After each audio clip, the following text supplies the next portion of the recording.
Jadi dalam kehidupan itu tidak akan berjalan sempurna seperti yang ingin kita rasakan. Selalu akan ada perbedaan pandangan. Ya, bahkan dalam kehidupan rumah tangga saja, ya maaf ya, Anda misalnya seorang istri mau ke sini saja mungkin masih bisa beda pandangan. Warna apa untuk jilbab yang dipakai? Ya, dengan suami bisa berbeda. Papa, bagus yang mana ya? Hijau atau kuning? Ah, kayaknya yang hijau deh gitu kan? Enggak, kayaknya kuning deh gitu kan. Masih mending ada dua pilihan. Begitu dipakai pink. Bisa berbeda. Anak bisa berbeda. Jadi kesan pertama yang ingin dibangun bahwa dalam kehidupan sudah pasti akan ada keragaman pandangan. Dan yang kedua, yang tidak normal, keragaman pandangan itu boleh jadi melahirkan tindakan-tindakan yang kontraproduktif. Mungkin akan mendapatkan celaan. Allah dicela, malaikat dicela, Rasul dicela, Nabi dicela, sahabat dicela, tabi'in dicela, ulama dicela. Kita siapa yang mungkin belum menjadi bagian dari orang-orang itu dan ingin bebas dari celaan? Itu mustahil. Jelas sampai sini? Jadi kalau mendapatkan celaan, berbahagialah, berarti kehidupan kita normal. Jelas? Pernah mendapatkan celaan dalam hidup? Halo? Pernah disoal oleh orang lain? Pernah direndahkan oleh orang lain? Nah, Allah tuh memberi kesan kepada kita, jangankan engkau Rasul yang paling mulia saja pernah mendapati itu. Tapi bagaimana seni mendapatkan ketahanan sehingga dalam dicela pun tetap tenang, dalam disoal pun tetap hatinya nyaman. Karena ketenangan itu yang membawa pikiran tenang dan tindakan yang terukur. Dan kadang-kadang ketenangan itu lebih penting bahkan dibandingkan dengan harta yang berlimpah. Seringkali saya berikan perbandingan dari sejak dulu kita belajar kan. Coba pilih mana? Saya yakin masih konsisten. Pilih mana? Kaya tapi gelisah atau miskin tapi tenang? Tidak boleh ada pilihan ketiga, saya tahu itu. Kaya tapi gelisah atau miskin tapi tenang? Pilih mana? Ya, saya tahu kan. Kaya tapi tenang. Oke, di fase ini wahyu belum turun. Nabi sudah ngajar, turun wahyu, turun al-ala, turun beberapa surah. Tiba-tiba ada masa jeda, wahyu belum turun. Sepekan belum turun, sebulan belum turun. Disitulah muncul seakan ada amunisi bagi orang-orang yang tidak senang dengan Nabi, tidak senang dengan ajakan Nabi pada kebaikan. Ini poin yang kedua. Kalau Anda berbuat baik, pasti ada tantangan. Ingat ya, kalau Anda berbuat baik, apapun itu, pasti ada tantangan. Yang menguji konsistensi kebaikan itu apakah serius untuk dilakukan atau tidak. Maka mulai muncul tuduhan. Lihatlah Muhammad dari ditinggalkan sama Tuhannya. Tuh Muhammad dah gila tuh, naik turun bukit, naik turun lagi, kayak orang bengong. Muhammad udah ada beban di pundaknya. Jangankan umatnya, Rasulnya saja yang mengklaim Rasul punya masalah katanya, ya kan? Dan ditinggalkan Tuhannya, kok masih mau ikut Muhammad? Maka dalam keadaan itulah kemudian ditunggu, naik turun, turunlah kemudian dua surah sekaligus, surah 93, surah 94, yaitu surah Ad-Duha dan Al-Insyirah. Nih. Oke. Ini materinya dahsyat ya. Penting sekali, saking pentingnya ini cepat habis tuh. Bismillah. Sekali lagi. Jazakallah khair. Lebih kelihatan ya. Baik, yuk pelan-pelan. Jadi turunnya surah Ad-Duha dan surah Al-Insyirah, hikmahnya satu atau fungsinya satu, memberikan petunjuk bagaimana mengatasi satu persoalan sesulit apapun, tapi masih dapat menghadapinya dengan keadaan yang tenang. Satu surah ini atau dua surah ini diturunkan untuk membimbing setiap hamba menuju kepada ketenangan hati. Dua, membangun kekuatan mental sehingga dalam situasi apapun dia tetap kuat mengatasi berbagai persoalan kehidupan. Nanti terapannya banyak, di bisnis ada. Nanti saya turunkan contohnya. Kadang-kadang ikut tender, sudah bagus, sudah menang, tapi proyeknya diambil orang. Ada yang begitu? Nanti ada ayatnya, ada. Nanti kita turunkan. Udah siap-siap, kan pengen melamar, ternyata keduluan orang, gitu kan? Udah siap-siap, pengen dapat ini, mau lulus, ternyata nilainya nggak seperti yang diharapkan. Muncul, ada, selalu ada demikian. Nanti kompleksitasnya banyak. Tapi dua surah ini kalau kita bisa kuasai artinya dengan baik, pahami dengan benar, maka akan ada sesuatu yang beda yang terasa dalam jiwa kita dan kesiapan mengatasi setiap persoalan dalam kehidupan. Yuk kita baca dulu ya supaya dapat keberkahannya dari dua surah ini. Saya bacakan, Anda ikuti ya. A'udzu billahi minasy syaithanir rajim.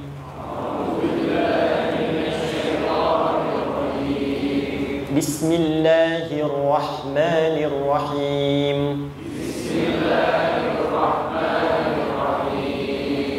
Wadduha wal-laili idza saja ma wadda'aka rabbuka wa ma qala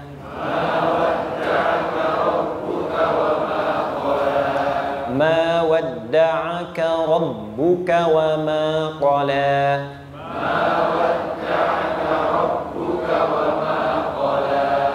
وللآخرة خير لك من الأولى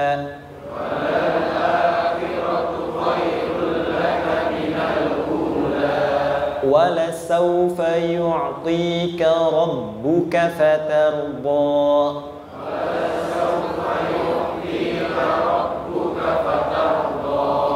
ألم يجدك يتيما فآوى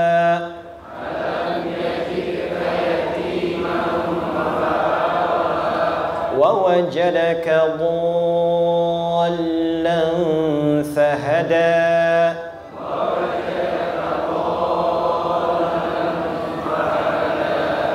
ووجدك عائلا فأغنى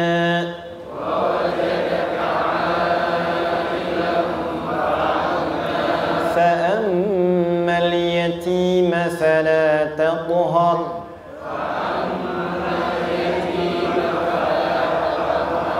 وأما السائل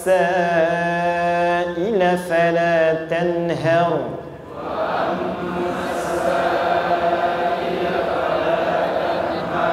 وأما بنعمة ربك فحدث.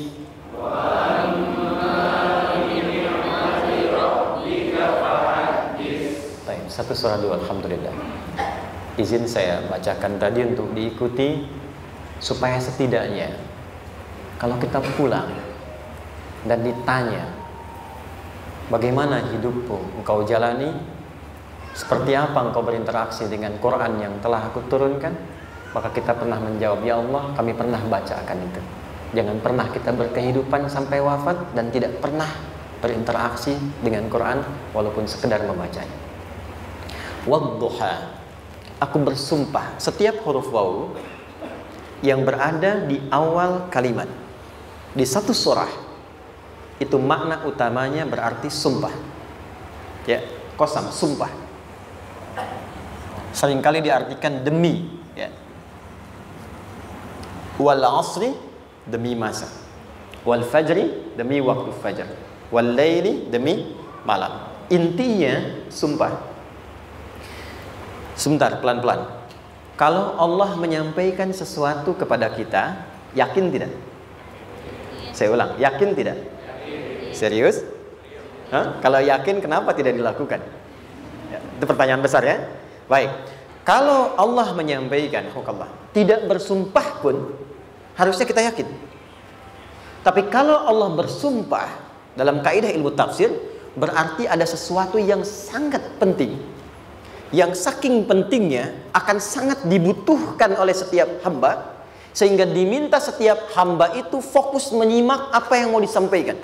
Bahkan saking pentingnya menyimak itu, Allah bersumpah. Jelas? Kalau teman-teman menemukan di Quran ada ayat dibuka dengan sumpah, berarti ada kasih Allah yang tinggi yang akan disampaikan di ayat itu sampai meminta kita fokus untuk menyimaknya. Ad-duha, untuk memudahkan maknanya, teman-teman, kalau waktu duha itu jam berapa ya? Oke, sebetulnya dimulai sejak matahari itu mulai naik, yang memantulkan, ya, atau menyinari cahayanya itu mulai terasa lembut. Ya kalau misalnya kita ambil 1,5 jam setelah subuh. Sekarang subuh 4:30 lah, taruhlah 4:30 ya. 1,5 jam berarti jam 6 kan? Nah itu awal duha tuh. Awal duha. Sampai ke pertengahan kurang lebih 9:30 jam 10. Akhir duha jam 11 sampai menjelang ke zuhur. Awal duhanya disebut dengan syuruk namanya. Syuruk. Jadi syuruk itu awal duha. Kalau sudah jam 6 ada cahaya matahari ya. Enak nggak ke tubuh kita itu? Nyaman nggak? Jam 8 enak nggak kalau berjemur ya? Jam 9 enak ya? Nah, ini kata kiasan dalam bahasa Arab. Kalau kita merasakan sesuatu yang enak, nyaman, memberikan manfaat yang banyak, itu orang Arab sering memberikan kiasan dengan waktu-waktu tertentu. Di antaranya duha. Jadi kalau kita menemukan kalimat duha, jangan langsung diartikan ke waktu duhanya. Boleh jadi yang diinginkan adalah makna di balik itu, yaitu semua kenikmatan dan kenyamanan yang didapatkan. Cara mengartikan ini, wadduha, aku bersumpah kata Allah, ya Muhammad, demi semua kenikmatan yang kau rasakan dalam hidup, seperti engkau merasakan kenikmatan cahaya duha itu. Jelas? Wal-laili idza saja, dan aku bersumpah, al-lail, lail itu apa? Malam. Baik, lail turunannya, layali jamaknya, lela, lili, lala itu malam. Jadi kalau ada ibu leli, ibu malam-malam ya. Al-lail. Oke. Lail itu malam. Malam gelap nggak? Gelap. Tapi kalau gelapnya gulita, tidak ada cahayanya, gelap betul gitu. Gelap ya. Misalnya sedang kita dapati misalnya satu momentum padam lampu, padam semua, dan pas gerhana misalnya gelap sekali. Nah itu bahasa Arabnya disebut dengan saja namanya. Ya, saja. Wal-laili idza saja. Dan malam apabila telah gulita, zaman Nabi kan gak ada lampu ya, belum ada PLN ya, dan seterusnya, jadi gelapnya betul-betul gelap. Saya mau tanya sebentar, biasanya kalau situasi gelap itu mudah nggak menemukan benda tertentu? Melangkah mudah atau sulit? Tidak mudah untuk dilakukan kan? Dalam bahasa Arab, kalau kita ingin mengungkapkan satu kegamangan yang luar biasa, sampai kita merasakan gelap dan sulit melangkah, bukan hanya karena nggak ada cahaya, mungkin karena ada pekerjaan tertentu yang menyulitkan, masalah tertentu yang menyulitkan, sehingga merasa seakan-akan kita tuh gelap. Makan nggak enak, melangkah susah. Pernah nggak merasakan situasi yang saking beratnya satu beban itu seakan-akan makan nggak mau, melangkahnya berat, ada vertigo, kadang-kadang pusing. Pernah merasakan itu? Itu bahasa Arabnya, wal-laili idza saja. Perhatikan kalimatnya, ya Muhammad sallallahu alaihi wasallam, aku bersumpah demi semua kebahagiaan dan kenikmatan yang engkau pernah raih seperti merasakan kenikmatan cahaya duha. Dan mungkin persoalan hidup yang pelik yang membuat engkau merasakan kesulitan seakan-akan merasa di suasana gelap yang gulita. Ma wadda'aka rabbuka wa ma qala. Tanamkan dalam jiwamu yang paling dalam, aku tidak akan pernah meninggalkanmu. Ada suami pulang dari pekerjaan, mendapati istri sedang termenung dan mengalir air matanya. Tiba-tiba suaminya datang mengatakan, hangat sekali pada istrinya, di sampingnya membelainya dan mengatakan, "Ma, demi semua suka yang pernah kita lalui bersama, dan demi duka yang mengalirkan air matamu saat ini pun, tanamkan dalam hatimu yang paling dalam, Papa akan selalu bersama Mama dalam setiap situasi itu." Kira-kira para ibu merasakan itu bagaimana perasaannya? Masa sih? Tapi itu menarik loh. Menarik ya. Jadi kalau teman-teman ngaji surat Yusuf, di surat Yusuf itu laki-laki diilustrasikan dengan matahari, perempuan diilustrasikan dengan rembulan. Ya. Inni ra'aitu ahada asyara kaukaba wasyamsa wal qamara ra'aituhum li sajidin. Ayah, aku melihat bulan dan matahari serta 11 gemintang sujud hormat kepadaku. Jadi matahari diartikan itu sebagai laki-laki, suami, ayah. Kenapa disebut matahari? Diilustrasikannya, matahari itu kan menyengat dengan kuat. Kalau kita menjemur, mengeringkan pakaian, melindungi. Tipikal suami itu melindungi. Ada yang ganggu istri, sengat dengan kuat. Ada air mata yang mengalir, hei, keringkan itu sehingga tidak larut air mata mengalir di pipinya. Itu matahari. Sebaliknya rembulan. Rembulan itu kan enak dipandang, bukan bulannya ya, bukan bulannya. Kalau bulannya kan desainnya nggak sempurna, baik terlihat. Tapi cahaya rembulannya. tampil dengan indah, tampil dengan baik, enak dipandang, menenangkan, dan tidak tertukar. Jangan sampai ada istri jadi matahari, suami jadi rembulan. Jelas ya? Dengan kekuatan bulan aku menghukummu, ya kan? Itu salah. Oke. Tahan sampai sini, tahan. Lihat baik-baik. Saya berhenti sampai sini dulu. Kalau di Quran ada ayat menyebutkan, tidak spesifik orang yang disebutkan dan kapan kejadiannya, maka peristiwa itu akan terjadi dan dialami oleh kemungkinan generasi berbeda di setiap masa dengan tokoh berbeda tapi perasaan yang serupa. Sebaliknya, kalau disebutkan namanya, jelas identitasnya, kapan kejadiannya, maka peristiwa itu hanya akan menimpa orang tersebut dan tidak akan dialami lagi orang lain setelahnya. Saya tanya dulu yang akhwat, yang perempuan, kenal Maryam? Kenal, bagus. Kenal di mana? Maryam anaknya Imran, mengandung, melahirkan Isa alaihissalam, Yesus, Mesias, tanpa disentuh laki-laki manapun. Dan di Quran identitasnya disebutkan langsung, Maryam binti Imran, wa Maryam ibnata Imran. Ini menunjukkan kesan bahwa yang mengandung dan melahirkan tanpa disentuh laki-laki manapun, itu hanya Maryam anaknya Imran. Ingat ya, mengandung melahirkan tanpa disentuh laki-laki manapun.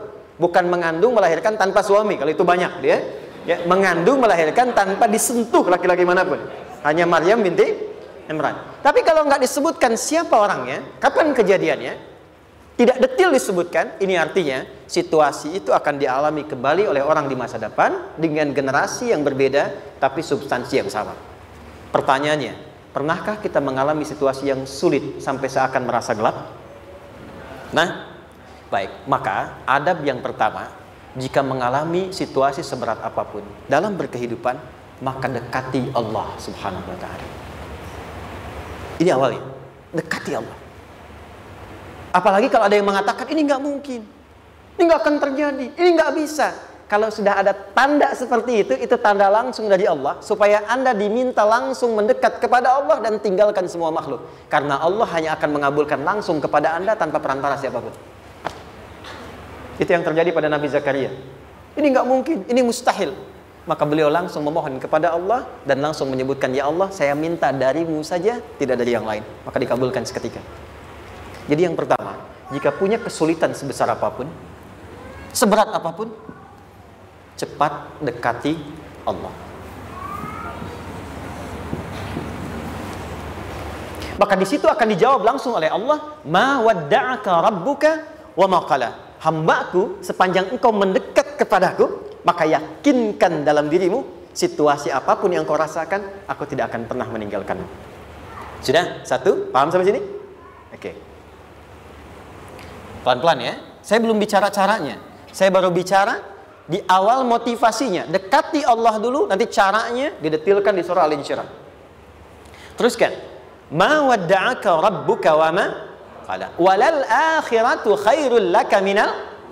Perhatikan. Hei, seberat-berat bebanmu saat ini, ingat, satu saat akan tuntas. Dan ini pun ujian. Kalau sudah meninggal, gak ada ujian lagi. Dan nanti kehidupan yang sekarang, apapun yang kau pertentangkan, perdebatkan, perselisihkan, itu semua akan ditinggalkan. Jadi ternyata Allah mengungkap hakikat kehidupan dunia. Apapun yang diperselisihkan, tuh unik ya. Orang berselisih pada yang akan ditinggalkan. Aneh nggak? Ada orang berebut makanan, ya kan? Rebutan sampai berkelahi dan sebagainya. Pada akhirnya makanan yang diperebutkan itu pun akan ditinggalkan. Yang ini meninggal, itu meninggal. Jadi memperebutkan sesuatu yang pada akhirnya akan berakhir. Kata Allah, Allah sampaikan, jika Anda mengalami situasi, sesuatu yang mungkin membuat berat, tanamkan pada jiwa kita, hei, yang aku kejar-kejar ini, boleh jadi aku akan tinggalkan juga. Kenapa aku harus menangisi dan larut pada sesuatu yang tidak abadi? Maka Allah hibur kita dengan mengatakan, kamu tenangkan diri dulu. Semua yang kamu pikirkan sampai membuat kamu berat begini, pada akhirnya kamu tinggalkan. Dan yang abadi itu akhirat. Walal akhiratu khairul laka minal. Dua, pelan-pelan sikapi setiap masalah dengan proporsional. Jangan terlalu larut dalam sesuatu. Dapat job satu, pengen, dah siap, kontraknya besar, tiba-tiba hilang. Dipikirin, Anda mikirkan itu pun nggak akan balik. Proporsional aja dulu. Ya. Nanti caranya akan turun nanti di alin syirah. Tenangkan diri dulu. Prasangka baik kepada Allah Subhanahu wa taala. Boleh jadi apa yang Allah ingin berikan sebagai pendahuluan sekarang belum sampai kepada kita karena Allah menyiapkan yang lebih baik di balik itu. Kita belum tahu ada apa di balik itu sehingga kita tidak dapatkan itu. Sehingga kemudian Allah katakan walal akhiratu khairul laka minal ula. Teruskan wala saufa yu'tika rabbuka. Pelan-pelan. Orang yang punya sikap seperti ini itu cenderung lebih dekat mendapatkan ridha Allah dibandingkan dengan orang-orang yang larut dalam kesulitan. Orang yang move on dengan setiap persoalan dalam kehidupan, cepat berpikir secara proporsional, tidak menggantungkan hidupnya pada persoalan tertentu sehingga membuat dia menjadi beban, itu lebih mendekatkan dirinya kepada ridha Allah dibandingkan dengan orang yang meratapi persoalan hidupnya. Ya. Pelan-pelan. Jadi spiritnya, kalau punya masalah apapun, jangan dilarutin terus. Gak usah diratapi, cepat move on. Berpikir lagi, rencanakan lagi. Nanti, detailnya ada di alin syirah. Tapi poin besarnya, janji Allah mengatakan, kalau Anda bisa move on, proporsional, maka yang dijanjikan oleh Allah, di situ Allah percepat datangnya ridha Allah Subhanahu wa ta'ala. Kalau ridha Allah sudah datang, maka akan dua yang diberikan. Pertama kali, ketenangan di dalam jiwa. Dan yang kedua, kemampuan untuk berikhtiar lebih baik mencapai apa yang diinginkan. Satu, kalau ridha Allah sudah diberikan pada seorang hamba, yang pertama diberikan ketenangan dalam jiwa. Bukan dunianya dulu. Bukan apa yang Anda ingin harapkan dulu. Pengen sesuatu, ya, pengen materi, pengen kedudukan, pengen lulus anaknya ujian, ya kan? Tiba-tiba terjadi sesuatu, diratapin. Alih-alih meratap, alih-alih membuat status, alih-alih menyulitkan diri, kata Allah, terima dulu proporsional. Setelah itu dekatkan diri kepada Allah, turun ridha Allah. Begitu turun, yang pertama diberikan ketenangan kepada hati. Tenang dulu. Kalau sudah tenang, nanti dibimbing menyelesaikan apa yang sedang dihadapi itu. Itu poin yang ketiga. Pelan-pelan. 4. Kita masuk ke detail sekarang. Perhatikan baik-baik. Ini yang paling menarik. Alam yajidka yatiman fa'awa. Muhammad SAW, bukankah dulu engkau yatim? Punya banyak masalah? Aku selesaikan juga. Ayahmu meninggal sebelum lahir, ada ibu. Ibu meninggal, ada kakek. Kakek meninggal, ada paman. Ya kan? Ada teman yang menemani Sayyidah Khadijah. Teman yang setia. Semua kebutuhan tersedia. Artinya Pak, perhatikan baik-baik. Kalau Anda punya masalah sekarang, jangan sampai melupakan yang dulu-dulu pun pernah tuntas Allah selesaikan. Jadi kalau sekarang sedang punya persoalan, jangan sampai satu masalah ini membuat Anda kehilangan harapan dan kehidupan. Sementara Anda sadar dulu pun banyak masalah kok selesai juga. Kenapa dengan yang satu ini kita harus jatuh? Sekarang usia berapa? 20, 30, 40, 50. Sekarang usia 50 tahun, ada masalah, baru 5 menit datang sudah merasa jatuh. Yang 50 tahun ke belakang yang banyak selesai itu kita nilai atau tidak? Maka kata Allah, seperti yang dulu pernah aku selesaikan ribuan masalah itu, yang sekarang pun mudah aku tuntaskan. Jelas? Nah, secara psikologi, orang-orang yang selalu bertindak seperti itu akan selalu punya harapan lebih tinggi untuk menyelesaikan persoalannya. Jadi kalau sedang punya masalah, pikirkan yang dulu juga selesai, masa yang sekarang nggak selesai. Itu prinsipnya. Secara psikologis demikian. Jelas ya? Oke. Wa wajadaka dhallan fahada. Muhammad, dulu engkau pernah mengalami melihat masyarakat banyak berbuat yang tidak baik, aku berikan petunjuk. Kuncinya fahada di situ. Orang yang punya motivasi kuat dan keyakinan untuk bisa menyelesaikan persoalannya, maka dia akan lebih cepat mendapatkan petunjuk Allah untuk mendapatkan solusi terbaik. Ada sini. Saya agak cepat ya, mohon izin. Wa wajadaka 'ailan fa'aghna. Bahkan, maaf, bukan sekedar selesai. Kalau perlu saya bikin kaya, kata Allah. Aghna itu kalau ilmu, ilmunya luas. Kalau harta, hartanya banyak. Kalau kedudukan, kedudukannya tinggi. Hei, engkau yang sedang mengejar kedudukan, aku tahan sebentar karena ada yang gak bagus untukmu di sini. Tapi kalau kamu terima, aku angkat itu lebih daripada apa yang kamu harapkan.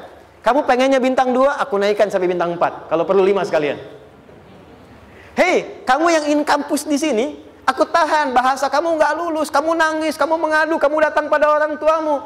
Orang tua mulai protes, mulai curhat, macam-macam. Terima dulu. Mungkin di sini ada yang tidak baik, seperti doa ibumu yang sering memohon, ya Allah, jangan sampai anakku berbuat yang salah. Jangan sampai terjebak narkoba. Jangan sampai terbawa tawuran. Di sini ada yang kurang tepat untukmu. Kalau kamu ridha, kamu terima, kamu proporsional, bahkan aku pindahkan ke kampus yang lebih baik yang tidak kamu bayangkan sebelumnya. Di orang-orang yang selalu menerima apa yang Allah ujikan dan ridha dengan itu, maka Allah akan angkat derajatnya bahkan melebihi ekspektasi dirinya. Paham? Kalau sudah seperti itu, maka lihat ujung ayatnya. Lihat ujung ayatnya. Fa'ammal yatima fala taqhar. Hei, maka jangan pelit berbagi kepada orang lain. Share. Kalau sudah sukses, share. Berbagi, bukan hanya materi, bagi ilmunya, ya, bagi kebahagiaannya.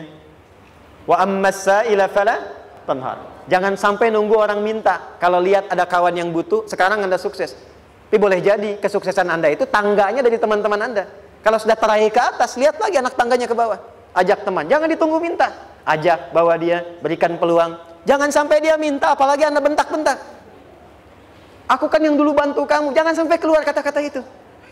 Kamu bisa naik di atas karena aku kan yang dulu bantu kamu. Kamu bisa jadi pemeran utama karena aku yang rekomendasikan.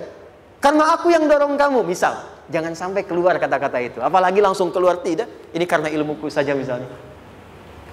Kalau itu bisa dilakukan dengan baik. Lihat ujungnya. Wa amma bi ni'mati rabbika fahaddits. Maka semua nikmat yang dirasakan akan mudah untuk diimplementasikan dan disyukuri. Jadi semua nikmat itu bukan cuma dirasakan. Jadi membagi semua nikmat itu adalah rasa terbaik untuk menikmatinya. Maaf ya, Anda kalau punya makanan, dimakan sendiri. Dengan dibagi sama-sama, kira-kira rasa nyamannya yang pertama atau yang kedua? Kedua. Makan sendiri, enaknya sendiri kan? Tapi ketika ada teman berbagi dan tahu, oh enak ya, nyaman ya, ada kebahagiaan, ada ngobrol, ada tertawa, ada kebersamaan, itulah inti nikmat yang sesungguhnya. Wa amma bi ni'mati rabbika. Ternyata masalah yang diberikan bukan ingin memberikan beban, tapi ujungnya, endingnya supaya Anda bisa mendapatkan nikmat berkualitas yang bisa dibagi. Dilihat surat Ad-Duha itu jangan cuma lihat awalnya, lihat ujungnya. Ternyata ketika seseorang mendapat masalah seberat apapun, itu bukan ingin membebani, tapi ingin meningkatkan kualitas hidupnya supaya mendapatkan nikmat yang lebih besar dan merasakan nikmatnya itu dengan berbagi. Itu poinnya. Jadi kalau sampai sini kita paham dan kita beri nama misalnya dengan fikih ujian. Jadi kalau desain ujian ini sistematikanya kita pahami, maka tidak ada alasan untuk mengeluhkan persoalan. Jadi melihat masalah itu bukan sebagai beban, pada akhirnya melihatnya sebagai tangga untuk mencapai kebahagiaan. Jelas sampai sini? Baik, kalau sudah seperti ini ingin punya masalah atau tidak ingin punya masalah? Tidak. Ingat ya, jadi kalau anak pulang bawa masalah, dilihatnya jangan beban. Oh, Allah ingin menaikkan kualitas pada anak saya, yang dengan itu menjadikan ia mendapatkan nikmat yang belum pernah didapati. Kalau rumah tangga sedang ada masalah, jangan banyak diperseterukan, tapi direnungkan sejenak. Oh, Allah ingin meningkatkan kualitas rumah tangga ini, sehingga kita bisa mendapatkan nikmat yang tidak pernah didapati sebelumnya. Makanya nikmat berumah tangga itu yang terbesar, selalu bertambah ketika menyelesaikan masalah. Silahkan cek. Kalau sedang ada masalah berseteru kan? Tapi setelah selesai kan jadi lebih nikmat ya? Ya? Lebih senang lagi, lebih cair lagi, lebih bahagia lagi, lebih mendukung lagi. Ternyata ada nilai-nilai kebaikan yang tersimpan yang belum disadari sepenuhnya. Pertanyaannya, kadang-kadang mudah diucapkan tapi tidak mudah mempraktekkan. Bagaimana itu semua bisa ditempuh dengan baik sehingga ketika mengalaminya kita bisa tenang menghadapinya. Maka turunlah surah Al-Insyirah. Saya cepat.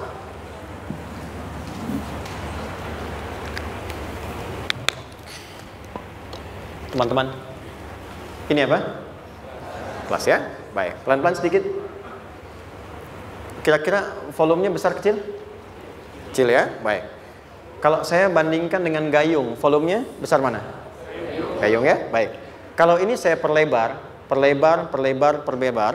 sehingga bisa memasukkan apapun ke dalamnya, itu bahasa Arabnya disebut dengan insyirah namanya.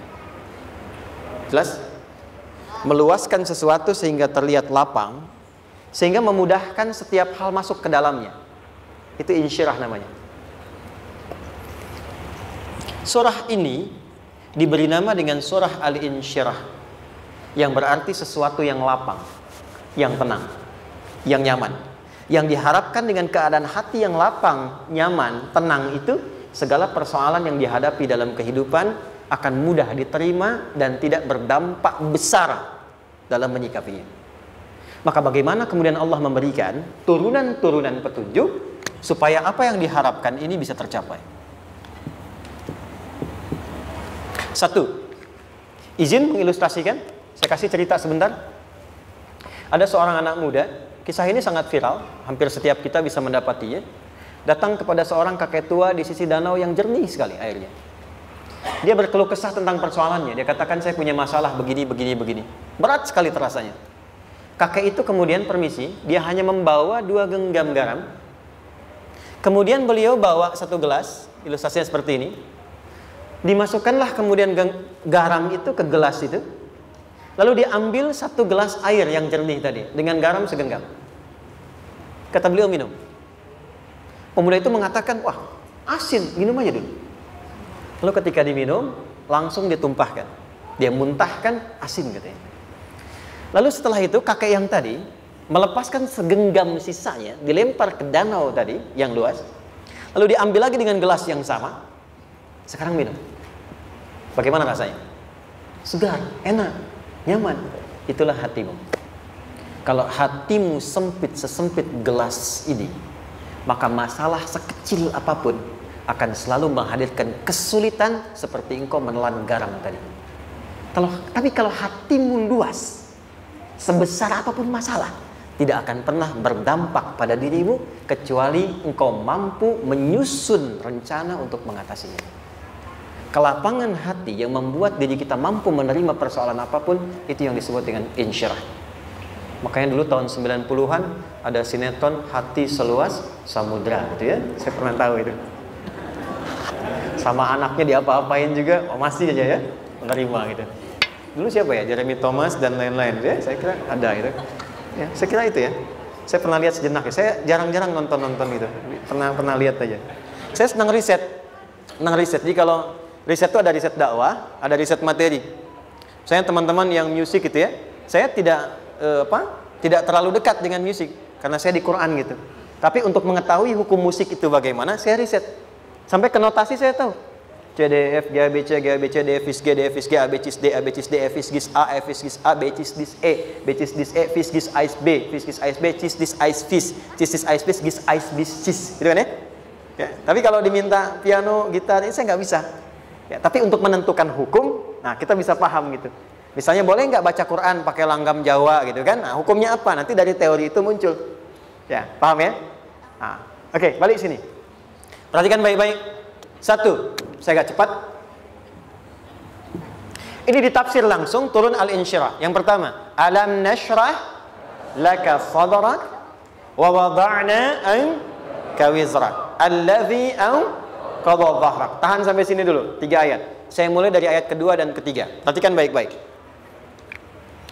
Wa wada'na anka wizrak alladhi anqadha dhahrak. Artinya apa? Artinya satu beban yang diletakkan di pundak yang berpengaruh kepada semua bagian tubuh. Kita pernah melakukan atau melihat yang angkat beban ya? Beban kan semakin berat diangkat, semakin terasa ke bagian-bagian tubuh ya, ke semuanya. Nah, itu namanya wizrak alladzi anqadha dhahrak. Beban yang dipikul yang berat sekali sampai semua merasa. Makanya jadi satu ungkapan dengan mengatakan dia sedang memikul beban yang sangat berat. Sampai kepalanya pusing, tidur nggak nyaman, miring kanan, miring kiri. Itu namanya ya alladzi anqadha dhahrak. 1. Saya percepat, akan ada satu masa dalam hidup setiap hamba merasakan satu persoalan yang seakan-akan beban berat yang dipikul sampai merasa kesulitan dari ujung kepala sampai ujung kaki. Siapapun itu. Jujur ya, setiap kita tanyakan pada diri sendiri. Setiap kita yang ada di sini, saya yakin pasti pernah atau bahkan akan mengalami satu peristiwa yang merasakan beban berat sampai seakan-akan ujung kepala sampai ujung kaki merasakan sakitnya. Ada yang sudah mengalami atau bahkan nanti akan ada yang melalui. Perhatikan baik-baik. Teruskan ayatnya. Wa rafa'na laka. Perhatikan. Kalau ada yang sedang merasakan itu, yakinlah kata Allah, pada saat itu sesungguhnya Allah sedang mengangkat derajatnya dan meningkatkan kualitas hidupnya untuk mencapai sesuatu yang istimewa yang belum pernah diraihnya. Dari sini kita buat persamaan.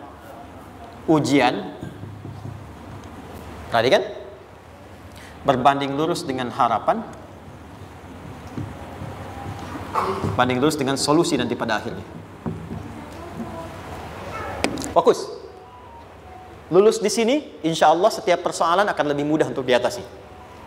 Ujian, seberat apapun yang sedang kita alami, tidak akan pernah diberikan kepada kita oleh Allah, kecuali ternyata hikmahnya untuk mengabulkan harapan-harapan besar yang sebetulnya kita mintakan. Jujur ya, setiap kita kan sering punya permohonan ya, sering berdoa ya. Ya Allah minta ini, minta itu, minta ini, minta itu, gitu kan? Nah, cara Allah mengabulkan harapan kita itu, yang pertama, jalurnya lewat ujian. Karena semua kesuksesan itu, desain dasarnya adalah melewati ujian. Coba, anak-anak kita yang sedang sekolah itu, apa mungkin diwisuda dengan penuh kebahagiaan kalau nggak mengalami ujian? Hah? Lewat ujian dulu kan? Dia belajar dulu, ujian dulu, ngatasin soal dulu, lulus, baru wisuda. Apakah mungkin akan dapat IPK 4 yang diharapkan kalau tidak mengalami ujian? Belajar dulu, ya kan? Ada waktu, sempat dia bangun malam, siang, dan seterusnya, belajar, keringat, dan sebagainya, baru bahagia kan? Dan ternyata belajar itu untuk diwisuda. Sebab kalau kita tidak belajar, mustahil dapat wisuda. Kalau tidak lewat ujian, mustahil dapat ijazah. Karena ternyata harapan itu, hukum dasarnya dalam berkehidupan, bisa diraih dengan melewati ujian. Ini poinnya. Jadi mohon, kalau sedang mengalami sebuah peristiwa dan kita harus menghadapi itu, coba renungkan, sebetulnya pernah berdoa apa sampai kita mengalami itu, sehingga dengan jalan itulah sebetulnya Allah ingin mengabulkan harapan yang dulu pernah kita mintakan. Jelas? Oke, satu. Yuk turunkan rumus ya pelan-pelan. Quran surah kedua ayat 286. Ini kesini dulu, baru nanti kita balik lagi. 2 Al-Baqarah ayat 286. La yukallifullahu nafsan illa usaha. Tahan sampai sini. Lihat baik-baik. Hukum yang pertama. Hukum pertama. Allah tidak mungkin menguji seorang hamba di luar batas kemampuannya.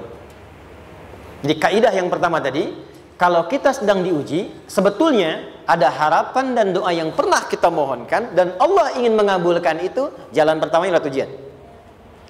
Tapi adilnya Allah, tidak akan pernah kita diuji kecuali sesuai dengan kemampuan kita. Jadi kalau nggak mampu, nggak mungkin diberikan ujian. Ingat ya, kalau tidak mampu, tidak mungkin diberikan ujian. Artinya harapan yang kita mohonkan pun akan sesuai dengan kemampuan kita. Jadi kalau kita minta sesuatu nggak mungkin bisa menggunakannya, nggak akan dikasih. Nah, balik ke sini untuk memberikan ketenangan kepada hati kita. Kalau sedang menerima persoalan, setelah kita mengatakan, oh ini mungkin ada harapan yang ingin saya dapatkan, jalannya lewat sini. Untuk memberikan ketenangan kepada hati, begitu persoalannya tiba, langsung katakan pada diri kita, saya pasti bisa menjalaninya. Mustahil saya diuji kalau nggak mampu menjalaninya. Itu bahasa singkatnya. Ingat ya? Kalau ingin mudah menyelesaikan persoalan, kata Quran, setiap ada ujian, langsung katakan pada hati kita, insya Allah bisa. Gak mungkin saya diuji kalau saya nggak sanggup. Jelas? Dan tanamkan itu pada hati yang paling dalam. Ini nggak mudah. Kalau cuma disimpan di pikiran, jadi beban. Tapi kalau Anda tanamkan dalam hati, seberat apapun masalahnya, pasti saya sanggup, pasti saya bisa. Pernah lihat dulu ada acara 90-an Benteng Hattori? Oke? Benteng Takeshi ya? Takeshi ya, gitu kan artinya kan bisa jawab ya. Saya tahu Ninja Hattori mendaki gunung lewati lembah, ya tahu ya. Ya, Son Goku, Son Gohan, apa? Saya tahu itu. Son Goku, Kamehameha, Piccolo itu yang nulisnya Suzuki Watanabe, saya tahu itu. Benteng Hattori, balik lagi ya. Benteng Takeshi ya. Puncaknya kan main pakai itu kan, pakai tank ya dan sebagainya. Tapi pernah ingat gak satu episodenya itu? Begitu akan bertarung, kan selalu ada motivator di sampingnya itu mengatakan, ayo kamu bisa, gitu kan? Wah, namanya. Dia nggak ngaji Quran tuh. Kita punya ayatnya. Pernah nggak? Buka lagi ya dulu ya. Oke. Korea, kenapa bisa nyusul Jepang? Salah satunya, waktu Jepang itu maju, setiap di Korea itu ditanamkan dari mulai anak-anak TK-nya. Kita harus lebih daripada Jepang. Sejak anak-anaknya TK. Itu ditanamkan betul. Kita bisa, kita dari TK. Sehingga ketika di sana bikin Honda, sini Hyundai. Hyundai kan dibacanya Hyundai, kan? Sana Honda, sini Hyundai gitu. Di apapun yang dibuat Jepang, Korea harus lebih unggul. Itu ditanamkan dari awal. Bisa. Kita itu sekarang punya ayatnya. Jadi kalau sedang punya masalah seberat apapun, katakan pada diri kita, insya Allah bisa. Gak mungkin diuji kalau nggak sanggup. Bisa insya Allah. Bisa. Kenapa mah? Bisa. Jelas? Oke.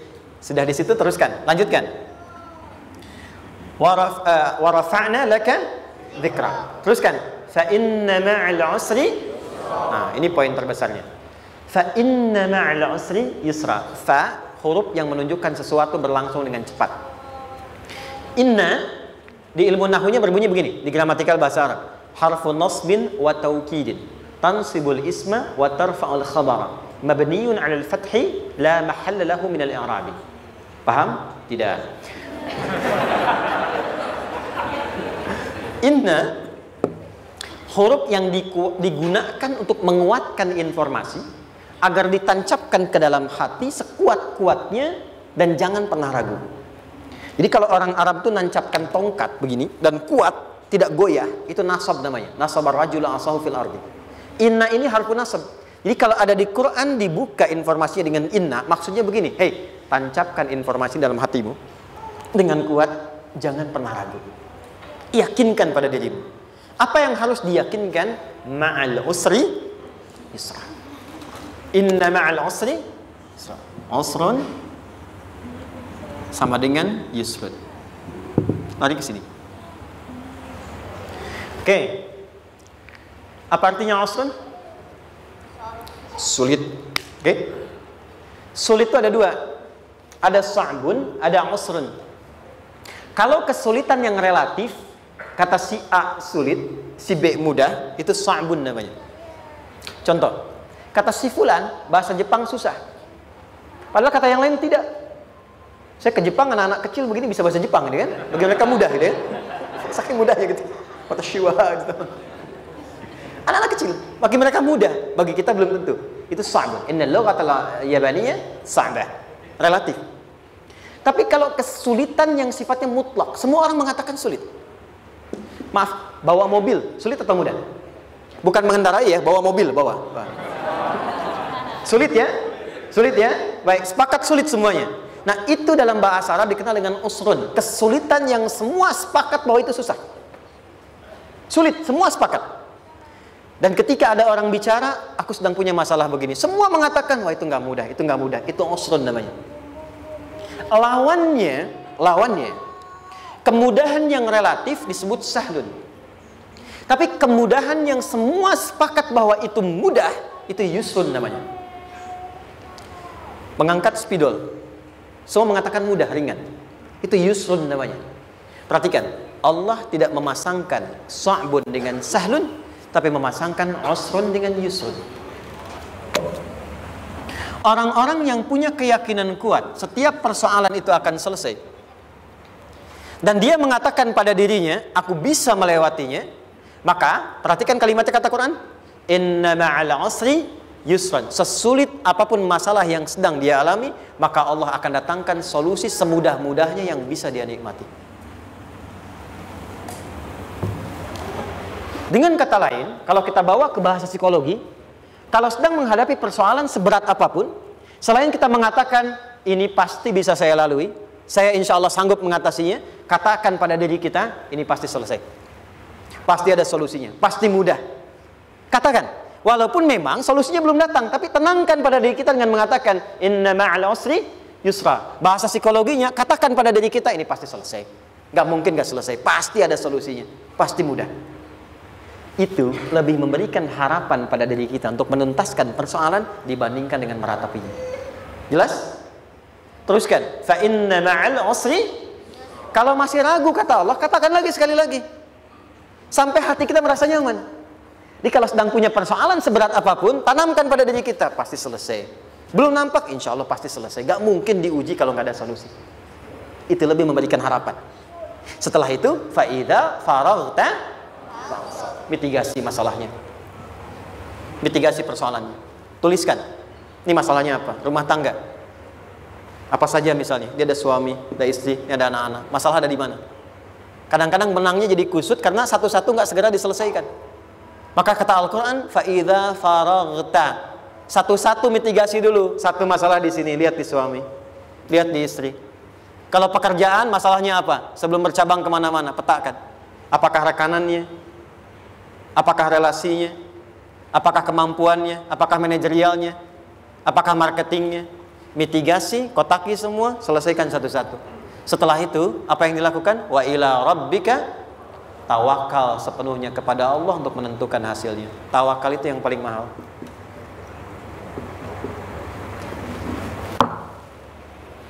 Anda kalau nggak punya kepasrahan, stres.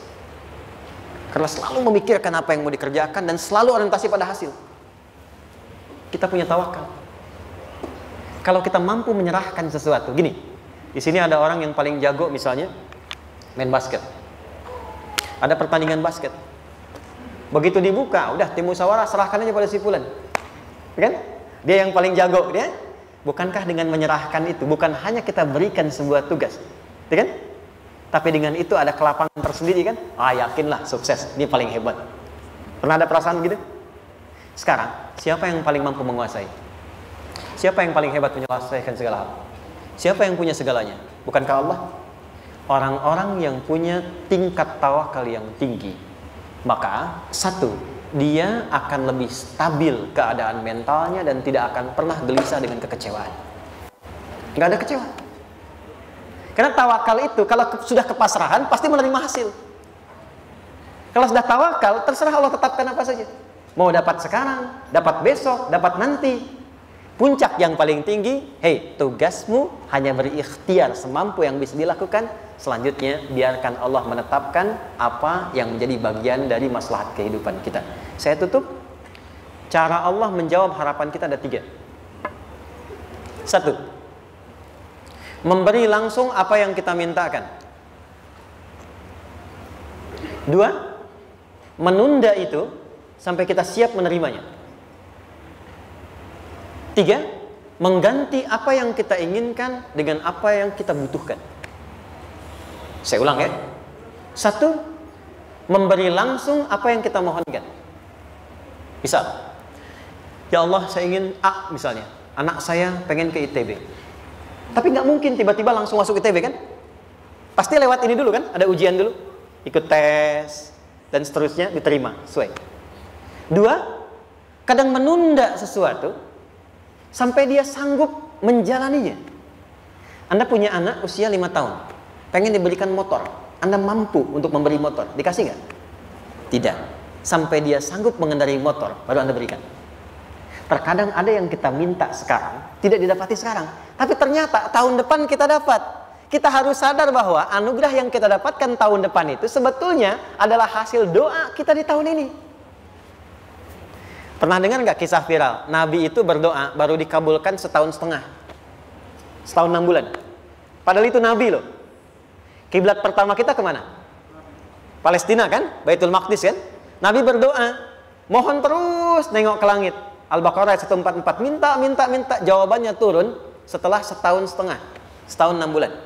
Ada yang mengatakan di tafsir setahun 8 bulan. Baru dikabulkan setelah setahun setengah. Padahal kurang soleh apa Nabi? Nabinya siap, mungkin umatnya yang belum siap.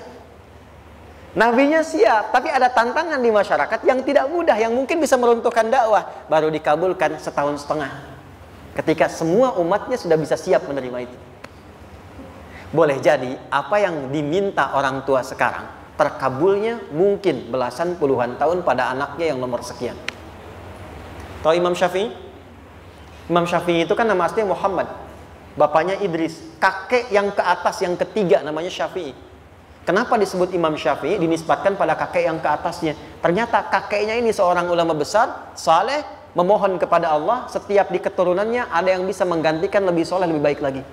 Ternyata yang didapatkan bukan dari anaknya, tapi generasi keturunan yang kesekian. Anda belum sekarang bisa hafal Quran, misalnya Anda bermohon, berdoa, boleh jadi yang hafal mungkin bukan di anak, bisa di cucu, bisa di bagian keluarga yang lain. Maka terkadang tawakal itu tidak hanya memberikan hasil yang cepat, tapi memberikan keindahan yang terasa tertunda, tapi melengkapi kebahagiaan yang dirasakan. Penutupnya, boleh jadi minta ke ITB, diterimanya di Unpad. Minta motor, dapatnya mobil, kalau itu senang luar biasa. Minta mobil, dapatnya motor, gitu kan? Ternyata kadang-kadang desainnya yang terakhir, saya tutup, Allah mengabulkan apa yang kita butuhkan, bukan apa yang kita inginkan. Anak Anda sakit, dibawa ke dokter, kata dokter jangan dulu makan jeruk. Maka Anda pulang, dia minta jeruk, Anda berikan apel. Saya nggak mau apel mah, saya pengennya jeruk. Nggak apa-apa nah, ini apel rasa jeruk misalnya kan, Anda berikan. Ternyata apa? Bukan ingin menyakiti dan tidak mengabulkan keinginan anak, tapi lebih memberikan apa yang dia butuh. Kadang-kadang maaf ya, teman-teman mintanya proyek A, udah capek, di situ nggak dapat, dapatnya di yang lain. Teman-teman, itu Allah berikan sebetulnya hasil ikhtiar Anda yang sebelumnya. Cuma dikasih yang lebih baik, yang tidak Anda pernah bayangkan maslahat.